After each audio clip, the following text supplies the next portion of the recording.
नमस्कार, Sitaram.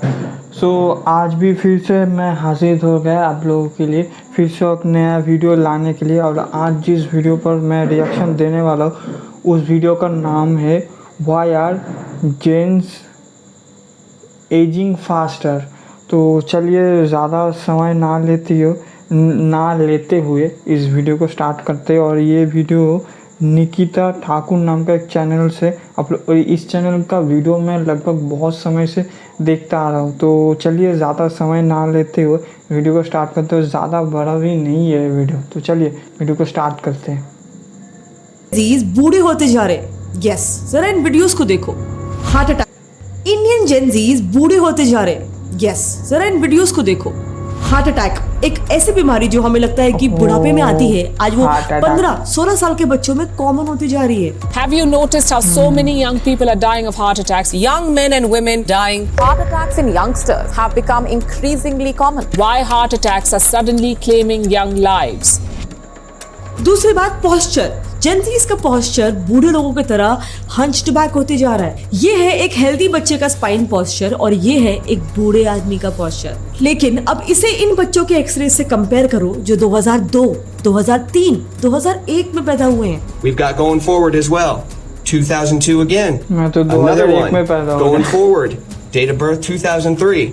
Going forward. What do we got? 2001. इसके अलावा बॉडी पेन बच्चों में हो रहे इन पोस्चर डिफेक्ट्स को देखकर एक सर्वे कंडक्ट किया गया जिसमें इंडिया के 18 स्टेट से 10,000 बच्चों को स्टडी किया गया। इस रिसर्च में पता चला कि पोस्चर डिफेक्ट्स के साथ साथ कमर में दर्द होना, नेक पेन, जो नॉर्मली ह्यूमंस अपने 60s, 70s या चलो 50s में फेस करते हैं, आज ये सारी चीजें जेनजीज टीनेज में फेस करते जा रहे हैं। तीसरी बात, प्यूबर्टी। 2014 के एक सर्वे में एक बहुत ही इंटरेस्टिंग बात ऑब्जर्व की गई। इंडिया के अर्बन एरियाज में 80% जेनजी गर्ल्स 11 ईयर्स की एज में ही प्यूबर्टी रीच कर रही थी, जो उस वक्त के नॉर्मल प्यूबर्टी रीचिंग एज से 2 साल जल्दी था। इसका बेसिकली मतलब है आजकल बच्चों में सेकेंडरी सेक्सुअल कैरेक्टरिस्टिक्स जल्दी डेवलप हो रहे हैं, यानी लड़कियों में पीरियड्स जल्दी आ रहे हैं, उनके ब्रेस्ट जल्दी ग्रो हो जाते हैं। बेसिकली लड़कियों में मैच्योर वुमेन की फीचर्स जल्दी देखने मिलते हैं। और अगर लड़कों की बात करें तो उनमें फेशियल हेयर, उनका वॉइस हैवी हो जाना, ये सारे चेंजेस भी लड़कों में आजकल जल्दी हो रहे हैं। चौथा proof, Indian Gen Zs mentally disturb generation हो चुकी है। यूनिसेफ ने 2021 में इंडियन जेनजीज को लेकर एक रिपोर्ट इशू किया था। उसमें उन्होंने क्लियरली वार्न किया कि 15 से 25 साल के बीच वाले 14% इंडियन बच्चे, यानी हर 7 में से एक बच्चा डिप्रेशन या कोई ना कोई मेंटल हेल्थ इशू फेस कर रहा है, मेंटली अनस्टेबल है। पांचवा और सबसे इम्पोर्टेंट प्रूफ, आजकल बच्चे कॉलेज जाने की उम्र में ही बॉल्ड होते जा रहे हैं। आज ये प्रॉब्लम इस हद तक बढ़ चुकी है कि 25 साल में ही लड़के सीरियस हेयर फॉल फेस कर रहे हैं, जो कि बॉल्डिंग का फर्स्ट स्टेज माना जाता है। एंड सेम हाल फीमेल्स का भी है, मतलब कि बॉल्ड होने की भी स्टेजेस होते हैं जो यूजुअली स्टेज 3 तक फिक्सेबल होता है, यानी आप उसको रिवर्स कर सकते हो। लेकिन मैक्सिमम केसेस में ये इंडियंस को पता नहीं होता है या फिर इन सिम्टम्स को इग्नोर किया जाता है। ऐसे भी यही नहीं, खुद डॉक्टर्स भी बता रहे हैं कि आजकल जेनजी बच्चों के बाल प्रीमेच्योरली वाइट होते जा रहे हैं। 20 साल के आसपास जवान लोगों के बाल सफेद होने लगते हैं। A lot of parents are worried about their young teenagers who are now developing a very common and disturbing problem. They are going prematurely grey. In fact, एक डर्मैट डॉक्टर भुवेश नेरी के हिसाब से उनके पास तो आजकल ऐसे केसेस आ रहे हैं जिसमें 13-14 साल के बच्चों को प्रीमेच्योर बॉल्डिंग, व्हाइट बाल और यहाँ तक कि रिंकल्स तक हो रहे हैं। इसीलिए अगर आप देखोगे तो आजकल ऐसे कई सारे केसेस भी काफी कॉमन हो गए हैं कि शादी हो जाती है एंड फिर मालूम पड़ता है कि हस्बैंड तो बॉल्ड था तो वाइफ उसे डिवोर्स दे देती है। But on a serious note, ये सारे सिम्टम्स जो मैंने बताए ये वाकई में एक बड़ा कंसर्न है और अगर इसे सही टाइम पे नहीं रोका गया तो जेनजीज जो लिटरली हमारे देश का फ्यूचर है, उनका फ्यूचर खराब हो जाएगा। सो चलो अभी रीजन डिस्कस करते हैं कि why are Indian Gen Zs ageing faster और इसे रिवर्स कैसे किया जा सकता है, इसके सॉल्यूशंस क्या है। बॉल्डिंग से ही स्टार्ट करते हैं। एक अलार्मिंग फैक्ट बताऊं, इंडिया के 21 से 25 साल के 33% लड़के बॉल्डनेस के स्टेज 3 में पहुंच भी चुके हैं, which is really sad but fixable actually अगर सही ट्रीटमेंट्स यूज किया जाए तो। अब आई नो आप बोलोगे कि मैक्सिमम केसेस में तो रीजंस हेरिडिटरी होते हैं, विच इज राइट, लेकिन हेरिडिटरी हेयर लॉस भी तो अभी जल्दी हो रहा है जो पहले 30s और 40s में स्टार्ट होता था। नेक्स्ट रीजन तो बहुत ही इंटरेस्टिंग है, ये मैंने पर्सनली भी फेस किया था जब हम लोग एक न्यू फ्लैट में शिफ्ट हुए थे। उस न्यू फ्लैट में सिर्फ 2 दिन के अंदर ही मुझे एकदम इंटेंस हेयर फॉल स्टार्ट हो गया था, क्योंकि फिर मुझे बाद में मालूम पड़ा कि उस न्यू फ्लैट में हार्ड वाटर आता था टैंकर का। एक्चुअली शहरों में ना मोस्टली हार्ड वाटर ही यूज होता है, जिसमें कैल्शियम और मैग्नीशियम जैसे कई सारे हेवी मेटल्स होते हैं जो आपकी स्कैल्प पे ना एक मोटी लेयर बना देते हैं, जिससे आपको बहुत ज्यादा इचिंग और स्कैल्प भी बहुत ज्यादा चिपचिपा लगने लग जाएगा और हेयर फॉल भी बढ़ जाता है उस वजह से। अब यूजुअली इसके इलाज के लिए हम सोचते हैं कि हेयर को ऑयल करें, लेकिन यही हमारी सबसे बड़ी गलती है। आजकल मार्केट में जितने भी ऑयल्स आते हैं उसमें से मैक्सिमम बिग ब्रांड्स के ऑयल्स में आपको पैराफिन, हेक्साइल सिनेमन और बेंजाइल अल्कोहल जैसे हार्मफुल केमिकल्स मिल जाएंगे, जो अगेन आपके स्कैल्प को ड्राई करके उनको इची बना के आपके हेयर फॉल को और ज्यादा बढ़ा सकते हैं। तो इसीलिए अगर आप कोई भी ऑयल लेते हो ट्राई करो कि ये इंग्रेडिएंट्स उनमें मौजूद नहीं होने चाहिए। और आयुर्वेदिक प्रोडक्ट्स में तो स्पेसिफिकली ऐसे हेवी केमिकल्स और मेटल्स और ज्यादा पाए जा रहे हैं। एक यूएस बेस्ड रिसर्च ने जब इंडियन आयुर्वेदिक प्रोडक्ट्स को स्टडी किया तब उन्हें उसमें हेवी मेटल्स जैसे कि लेड, आर्सेनिक और मर्क्यूरी तक मिला, which can literally be lethal for you. So Ayurvedic products definitely work, लेकिन इससे 10 टाइम्स बेटर है कि आप घर ग्रोथी आयुर्वेदिक हर्ब्स यूज करो। जैसे कि मैंने रिसेंटली भृंगराज पाउडर यूज करना शुरू किया था, उससे मुझे तो काफी फर्क पड़ा। फिर आप शिकाकाय, नीलांबरी, एलोवेरा, आंवला ये सारे हर्ब्स भी यूज कर सकते हो, लेकिन इसमें प्रॉब्लम सिर्फ एक ही है, इतने सारे हर्ब्स को जमा करना, उनको कूट कर उनसे तेल बनाना ये काफी मुश्किल हो जाता है। अब YouTube में आपने देखा रहेगा आजकल मार्केट में आदिवासी हेयर ऑयल भी काफी ज्यादा फेमस हो रहा है, लेकिन इसमें भी स्कैम्स हो रहे हैं। लेकिन मुझे रिसेंटली नीलांबरी आदिवासी हेयर ऑयल के सियोन धर्मेंद्र जी ने अप्रोच किया था और उन्होंने मुझे अपने काफी सारे ओरिजिनल डॉक्यूमेंट्स दिखाए और ये भी बताया कि उनका हेयर ऑयल लैब सर्टिफाइड है। सो ये सारे डॉक्यूमेंट्स देखने के बाद मैं पर्सनली मैसूर भी गई उनसे मिलने के लिए और समझने के लिए कि उनका तेल आखिर बनता कैसा है और क्या वो वाकई में काम भी करता है। और सबसे इंपॉर्टेंट क्वेश्चन, अगर आप ऑनलाइन किसी और वीडियो देख के आप एक तेल ऑर्डर करते हो तो आप कैसे फर्क पहचान सकते हो कि वो तेल असली है या नकली है। सो मैसूर के पक्षीराजपुरा गांव पहुंचते ही उन्होंने मेरा काफी वार्म वेलकम किया, फुल आदिवासी स्टाइल में। फिर मैं उनकी फैमिली से भी मिली जिसमें लड़कियों का हेयर ग्रोथ तो बहुत ही अच्छा था, लेकिन मेल्स का भी हेयर ग्रोथ, स्पेशली उनका बियर्ड ग्रोथ भी काफी ज्यादा बढ़िया था। जहाँ से इतना बाल आप देख रहे हो, जो हमेरे में ये होता है 7 से 8 महीने का बाल रहता है, साल से 1.5 साल का बाल होता है ये। तो ये लगभग 6 महीने के बाद का हेयर रिजल्ट से ऑलमोस्ट 7 मंथ के अंदर आता है। सो अगर ये तेल का मतलब इतना मैजिकल रिजल्ट्स है तो ये तेल में ऐसा क्या डलता है कि सिर्फ 5 महीने 6 महीने में इतना लंबा ग्रोथ हो जाता है? सबसे पहले मैम इस तेल के अंदर हम 108 प्रकार की जड़ी बूटियाँ डालते हैं, जो कि विशेष प्रकार में बालों के लिए काफ़ी मददगार रहता है, जिनमें भृंगराज रहता है, नीलांबरी रहता है, शिकाकाय, आंवला, एलोवेरा, ब्रह्मी, तुलसी, ऐसे वाइल्ड डस्ट हम ऑलमोस्ट 108 प्रकार के डालते हैं मैम। मैं सीधा आपको तेल बनाने का सीन तो दिखा देता हूँ। तो अभी हम लोग मिलके तेल बनाएंगे? बिल्कुल बनाएंगे, साथ में बनाएंगे। अब ऑनेस्टली ना ये सुन के मैं थोड़ा सा डर गई थी, क्योंकि इसके लिए उन्होंने मुझे कहा कि हमें नागरहोली जंगल के आउटस्कर्ट्स में जाना पड़ेगा और मुझे एनिमल्स का ना थोड़ा सा डर ही लगता है। सबसे पहले नीलांबरी स्पॉटेड, ये भी एक दूसरे टाइप का नीलांबरी ही है। ये भी हमें कर्नाटका के कुछ लोकल हर्ब्स मिले जो भी तेल में यूज होता है। नेक्स्ट उन्होंने अपने फैक्ट्री के आसपास रोज और हिबिस्कस का प्लांट ग्रो करके रखा था, जहाँ से भी हम लोगों ने फ्लावर्स को प्लक किया। कट टू डे 2, हम अगले दिन भी सुबह थोड़े से हर्ब्स ढूंढने की कोशिश कर रहे थे जो मैं रिकॉर्ड करना भूल गई। ये पड़ा तेल में ड्राइड एलोवेरा, जटामानसी रूट्स, रोज के पेटल्स और फिर हिबिस्कस का फ्लावर और उसके प्लांट्स भी। इन सारे हर्ब्स को कलेक्ट करके फिर ऐसे ही एक बड़े से पतीले में इन्हें अच्छे से उबाला जाता है ताकि हर्ब्स का सारा न्यूट्रिशन तेल में रिलीज हो सके। सो अभी हम इनके फैक्ट्री से इनके शॉप में आए हैं, तो अभी अंदर चल के देखते हैं कि कैसा है शॉप। सियोन जी, जैसे मैंने आपको बोला था कि काफ़ी सारे यूट्यूबर्स अभी ये प्रमोट कर रहे हैं ऑयल, लेकिन अगर उसके बावजूद हमारे घर में एक नकली तेल आ जाता है तो हम कैसे एग्जैक्टली फ़र्क करेंगे कि असली तेल कौन सा है और नकली तेल कौन सा है? कोई तरीके है जिससे हम पहचान सकते हैं? जी मैम, बिल्कुल। जो ओरिजिनल तेल होता है उसको पहचानने के लिए 4 तरीका होता है, तो मैं आपको यहाँ पे दिखा सकता हूँ। ये जो प्रोडक्ट है ये फेक प्रोडक्ट है, जो आदिवासी के नाम के लेबलिंग होकर प्रोडक्ट यहाँ पे सेल आउट हो रहा है ऑनलाइन ई-कॉमर्स प्लेटफॉर्म पे। तो ये हमारा ओरिजिनल प्रोडक्ट होता है जो कि आदिवासी नीलांबरी हर्बल हेयर ऑयल होता है। तो यहाँ पे इसका जो मैं आपको पूरा मैं जानकारी दिखाता हूँ। इसका अगर आप रंग देखोगे तो आपको पूरा रेडिश कलर है, जो कि ऐसे कलर में प्रोडक्ट नहीं आता है। तो इसमें अगर हम हाथ पे लेते हैं तो इसका आपको दूसरे टाइप में आपको दिखेगा, इसमें पूरा परफ्यूम टाइप रहेगा, इसका फ्रेगनेंस वगैरह आप देख सकते हैं। इसमें फ्रेगनेंस पूरा परफ्यूम्स रहता है और पूरा रेडिश रहता है, पूरा पानी टाइप में रहता है। मतलब ये एक हर्बल फ्रेगनेंस नहीं आ रहा है, थोड़ा अलग सा अलग सा है। ये पूरा पानी टाइप होता है मैम, ये देखो पूरा पानी टाइप रहता है। जो ओरिजिनल तेल रहता है वो आपको इस टाइप में दिखता है, गाढ़ापन रहता है तेल में।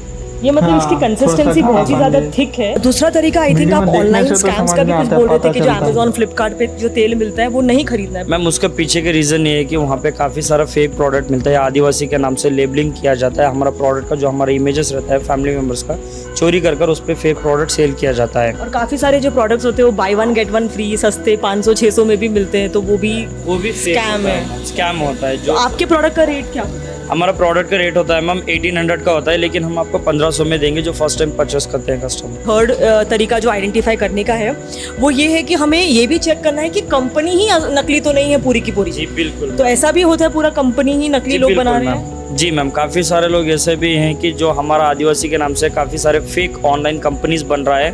बिना कोई डॉक्यूमेंट चेक किए, बिना आप कोई भी प्रोडक्ट डायरेक्ट परचेस मत करो। जिससे आप प्रोडक्ट खरीद रहे हैं वहाँ पे लैब टेस्टेड है क्या, GST certificate and trademark registration वगैरह, कंपनी स्टैब्लिश है क्या, अगर प्रॉपर चेक कर प्रोडक्ट को रेकमेंड करके तो अपना ये जो प्रोडक्ट है ये लैब टेस्टेड है ऐसा बोल रहे हो? लैब टेस्टेड है मैम। सो चौथी बात आप मुझे बता रहे थे कि काफ़ी सारे जो दूसरे कंपनीज हैं उनके जो मिडल मैन है वो भी तेल का प्रॉब्लम स्कैम्स वगैरह करते हैं, मिलावट करते, तो ऐसा भी होता है? ऐसा भी होता है मैम, लेकिन इसमें क्या रीज़न होता है ना, हमारे पास वैसा नहीं होता, क्योंकि जो हमारे पास कस्टमर्स ऑर्डर्स करते हैं उस प्रोडक्ट को हम खुद ही डिलीवरी हब तक हम खुद जाकर स्कैन करवा के डिस्पैच करवाते हैं। इसके कारण से जो मिडिल मैन रहता है ना उनके तक हमारा प्रोडक्ट रीच आउट नहीं करता है। अगर वंस आप हमारे पास ऑर्डर करते हो तो हमारे एंड से आपको पूरा प्राइवेसी के साथ ऑर्डर डिलीवर किया जाएगा। सो अगर आप आयुर्वेदिक आदिवासी हेयर ऑयल खरीदना चाहते हो तो स्क्रीन पे दिए गए नंबर्स पे आप कांटेक्ट करके या वीडियो कॉल करके या फिर इनकी वेबसाइट www.hakipicommunity.shop से आप इस तेल को खरीद सकते हो। मैंने क्या बोला? Now coming back to the reason कि इंडियन जेंजीज क्यों जल्दी एज हो रहे हैं, सो इसका सेकंड रीजन है ओबेसिटी। एंड ट्रस्ट में ये एजिंग में इतना बड़ा फैक्टर है ना कि सिर्फ कुछ महीनों में ही मोटापा आपको 10 साल बुढ़ा दिखा सकता है। जरा लड़कियों को देखो, इन दोनों में से यंगर कौन लगती है? लेफ्ट वाली कुछ 25 की लग रही है और राइट वाली 35 की, बराबर। लेकिन एक्चुअली ये दोनों लड़कियां एक ही एज की है, इनफैक्ट वो ट्विन्स है। बेसिकली ट्विन्स पे की एक स्टडी से पता चला कि एक्सेस फैट डिपॉजिट्स की वजह से फेस पे एक ड्रूपी, एक बल्जिंग सा लुक आता है जो यूजुअली एजिंग के साथ आता है। एंड ओबेसिटी तो is literally on the rise in India. आज इंडिया में लगभग 1.25 करोड़ जेंजीज ओबीस कैटेगरी में आते हैं। रीजन एक ही, जंक फूड। स्विगी की स्टडी ले लो, उनके हिसाब से पूरे इंडिया के ऑलमोस्ट आधे ऑनलाइन फूड डिलीवरीज जेंजीज ही ऑर्डर करते हैं। अब चाहे आप कोई भी फूड ऑर्डर करो, चाहे वो पिज्जा, वॉफल या एक सिंपल कोल्ड ड्रिंक भी क्यों ना हो, इसमें एक चीज कॉमन है, शुगर, जो कि यूथफुल स्किन के लिए लिटरली एक किलर का काम करता है। शुगर एक्चुअली आपके स्किन में एक कोलाजन नाम का प्रोटीन होता है जो बाय द वे आपकी स्किन को एक टाइट यूथफुल बाउंस देता है। उसी कोलाजन को ये शुगर मॉलिक्यूल डैमेज कर देता है, जिससे स्किन की इलास्टिसिटी कम हो जाती है और चेहरे पर रिंकल्स भी जल्दी पड़ने लग जाते हैं। इस पूरे प्रोसेस को ग्लाइकेशन कहते हैं। फिर सेम सोडा ड्रिंक्स और फ्राइड फूड से भी होता है। अगर आप इसे एक्सेसिव क्वांटिटी में कंज्यूम करते हो सोडा को, तो इसमें जो कैफीन होता है वो आपके स्किन को ड्राई कर देता है, जिससे फाइन लाइंस, रिंकल्स वगैरह पड़ने लग जाते हैं। सेम हाई टेम्परेचर्स पे फ्राइड फूड्स, ये फ्राइड फूड आपके ऑयल में फ्री रेडिकल्स रिलीज करते हैं जो लिटरली बॉडी में कैंसर तक कॉज कर सकता है। लेकिन नॉर्मल अमाउंट्स में ये हमारे सेल्स को डैमेज तो करता ही है, जिससे स्किन की एजिंग और ज्यादा फास्ट हो जाती है। नाउ नेक्स्ट रीजन जिसकी वजह से जेंजीज फास्टर एज कर रहे हैं वो है पार्टी कल्चर। अब इस फोटो में आपको कौन सी लेडी एजड दिख रही है? पहली वाली, राइट? एटलीस्ट 10 साल बड़ी लग रही है। बट सेम इधर भी ये दोनों ट्विन्स ही है। बस पहली वाली लेडी इसलिए एजड दिख रही है क्योंकि वो ज्यादा टाइम के लिए स्मोक करती थी, जिससे उसकी आंखें ड्रूल कर रही है और उसकी स्किन की इलास्टिसिटी भी कम हो चुकी है। और आजकल जेंजीज में पार्टी कल्चर तो आप जानते ही हो, इतना बढ़ चुका है कि आज इंडिया में 10 से 14 साल के 2 करोड़ बच्चे स्मोक करते हैं और इसी एज ग्रुप के 19% लड़के अल्कोहल भी कंज्यूम करते हैं। अब देखो, स्मोकिंग की बात करें तो हमने कोलाजन देखा था, तो निकोटिन भी इसी कोलाजन को ही अटैक करके स्किन पे रिंकल्स कॉज करता है, स्किन का एक यूथफुल ग्लो कम करवा देता है। लेकिन अल्कोहल के साथ थोड़ा डिफरेंट होता है, वो डायरेक्टली हमारे डीएनए के टेलोमियर्स पे अटैक करता है। नाउ ये जो टेलोमियर्स होते हैं ना, दीज आर वेरी इंपॉर्टेंट क्योंकि एक तरीके से हमारे सेल्स को डिवाइड करते रहने में मदद करते हैं ताकि पुराने डैमेज सेल्स मर जाएं और हेल्दी न्यू सेल्स उन्हें रिप्लेस कर सके। लेकिन अगर यही टेलोमियर डैमेज हो जाए ना, तो इसका डायरेक्ट इम्पैक्ट पड़ता है हमारी बायोलॉजिकल एज पर, हमारे स्किन, हेयर पर, क्योंकि डीएनए तो पूरी बॉडी में सेम ही होता है। नाउ नेक्स्ट रीजन जो कहीं ना कहीं बाकी सभी रीजंस का रूट कॉज भी है, विच इज स्ट्रेस। जैसे मैं आपको बताया था, इंडिया में हर 7 में से एक जेनजी बच्चा डिप्रेशन या फिर कोई ना कोई mental health related issues face कर रहा है। अब इसके पीछे ऑफ कोर्स कई सारे रीजंस हैं, लेकिन एक रीसेंट रीजन है कोविड पैंडेमिक। संपूर्ण लॉकडाउन होने जा रहा है। कुछ रिसर्चर्स के हिसाब से जिन बच्चों का ग्रेजुएशन कोविड के दौरान कंप्लीट हुआ था तो वो पूरे 2 सालों तक एक प्रोटेक्टेड एनवायरनमेंट में रह रहे थे, बट जैसे ही पैंडेमिक खत्म हुआ तो वो एकदम से एक इंटेंस वर्कलोड वाले एनवायरनमेंट में आ गए, जो हैंडल कर पाना काफी ज्यादा स्ट्रेसफुल हो जाता है। सो ये भी एक रीजन हो सकता है कि आजकल बच्चों में मेंटल हेल्थ रिलेटेड इश्यूज काफी ज्यादा बढ़ चुके हैं। Now why are Gen Z's ageing faster के पीछे जो लास्ट रीजन है, ये मुझे पर्सनली काफी ज्यादा इंटरेस्टिंग लगा, विच इज परसेप्शन। यस, एक थ्योरी है जो ये बताती है कि जेन ज़ीज जल्दी एज हो रहे हैं, ये हमारा परसेप्शन भी हो सकता है, और इसके पीछे 2 प्रूफ्स मिल चुके हैं। पहला प्रूफ है makeup age perception experiment. Gettysburg college US ने 32 अलग अलग एज ग्रुप की वुमेन के साथ एक एक्सपेरिमेंट किया था, जहां पे पार्टिसिपेंट्स ने विदाउट मेकअप और मेकअप के साथ फोटोज क्लिक करवाई थी, और उनके इन फोटोज को लाके उन्होंने काफी सारे लोगों को दिखाया था और उनसे कहा था कि इनकी एज को गेस करो। इस एक्सपेरिमेंट से मालूम पड़ा कि 40 और खासकर 50 साल की जो औरतें होती है वो मेकअप लगाने के बाद सिग्निफिकेंटली यंगर दिखती है, लेकिन ऑन द कॉन्ट्ररी इसमें ये मालूम पड़ा कि जो 20 साल की लड़कियां थी अगर वो मेकअप लगाती है तो वो ज्यादा ओल्ड दिख रही थी। सो दिस मीन्स कि आजकल जिस मेकअप को हम अच्छे दिखने के लिए लगाते हैं वो कहीं ना कहीं हमें हमारी उम्र से ज्यादा बड़ा दिखा रहा है। Second proof of perception difference is generational bias. एक इंटरेस्टिंग बात बताऊं, कुछ रिसर्चर्स ने एशियन कल्चर्स के बारे में एक हैबिट ऑब्जर्व की कि यहाँ पर आपकी मतलब लुक से ज्यादा आपकी उम्र का अंदाजा आपकी नॉलेज और आपकी इंटेलिजेंस से लगाया जाता है। मतलब एशियन कंट्रीज जैसे कि इंडिया में ऐसा अज्यूम किया जाता है कि अगर आपकी उम्र छोटी है तो आपको ज्यादा चीजों का नॉलेज नहीं होगा, बट एग्जैक्टली यहीं पे जेन ज़ीज बाकी जनरेशन से अलग है। ये जनरेशन लिटरली इंटरनेट एरा में पैदा हुई है, जिस वजह से ये आज इंफॉर्मेशन और टेक्नोलॉजी में काफी ज्यादा savvy जनरेशन है। सो ये थियरी ये सजेस्ट करती है कि ये भी एक मेजर रीजन हो सकता है कि हमारे बड़े बूढ़े एक 15 साल के लड़के को ऐसे देखते हैं कि अरे कितना जल्दी बड़ा हो गया, अगर उसे सिर्फ मोबाइल में एक ऐप डाउनलोड करना आता हो या फिर कंप्यूटर चलाना आता हो तो। मतलब आप लोगों को तो याद ही होगा, हमारे और हमसे पहले वाले जनरेशन्स के लिए कंप्यूटर तो लिटरली कंप्यूटर पीरियड में बकायदा सिखाया जाता था बच्चों को, लेकिन आजकल बच्चों को ABCD आना है, आईपैड में उनको रील्स देखना बराबर आता है। सो ये सारे रीजंस थे एंड डेफिनेटली एक जनरेशन गैप तो है ही, और इसके काफी सारे फायदे भी हैं। टेक्नोलॉजिकल एज में आजकल हर एक इन्फॉर्मेशन बच्चों के फिंगर टिप्स पे आ चुकी है, लेकिन इसी चीज के काफी सारे नुकसान भी है जो कि कम्प्लीटली हमारे ही हाथ में है। रीजंस क्या है, हम पर क्या इम्पैक्ट पड़ रहा है और उसके सोल्यूशंस क्या है, ये सब हमारे हाथ में है। और इसीलिए मेरे हिसाब से एक हेल्दी लाइफस्टाइल मेंटेन करना सिर्फ जरूरी नहीं है, वो हमारी ड्यूटी होनी चाहिए अपने आप के लिए, हमारी फैमिली के लिए और हमारे देश के लिए भी। What do you think about this? और हाँ, डोंट फॉरगेट, अगर आप अपने हेयर ग्रोथ के लिए आयुर्वेदिक आदिवासी हेयर ऑयल खरीदना चाहते हो तो स्क्रीन पे दिए गए नंबर्स पे कांटेक्ट करके या फिर वेबसाइट पे इन लोगों से कांटेक्ट करके या इन लोगों से वीडियो कॉल करके आप उसे खरीद सकते हो। जोड़ दिया। जय हिंद।